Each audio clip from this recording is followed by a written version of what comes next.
Hello everybody, Steve at Chiefskills. Saw this post on Chief Talk about snapping dimensions to a wall elevation and some other questions related to it. Interesting conversation, so I thought I'd do a quick video.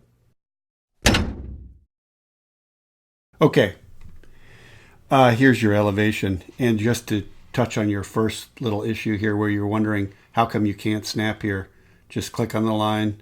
You get this diamond right here, drag it right to there, let go, and there's your dimension. It's pretty simple. It should snap most of the time. Now, your other question was how come you can't see the wall? And that's a little more complicated. I would use a section elevation camera, cross-section elevation right here, and just draw it through here. And of course, that's not the look you're looking for, but you can turn the color off, and it looks very similar. And then create a Cad mask. So you just go up here and see right here, rectangular polyline. Just draw that and open it, and fill style, just give it a solid and click down here, use background color.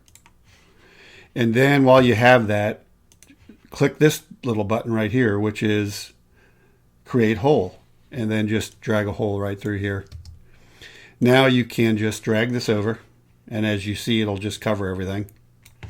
And then you can click here on the hole and drag it, and it'll reveal everything. It's a nice thing. And then you can just drag it to where you want it. I mean, if you wanted to drag it right there and show the wall construction, that's fine, and even the floor. But you could just do like that. And then up here, I'm not sure what I clicked to. Yeah, there's your ceiling. And maybe drag this out so you don't see it when you send it to layout.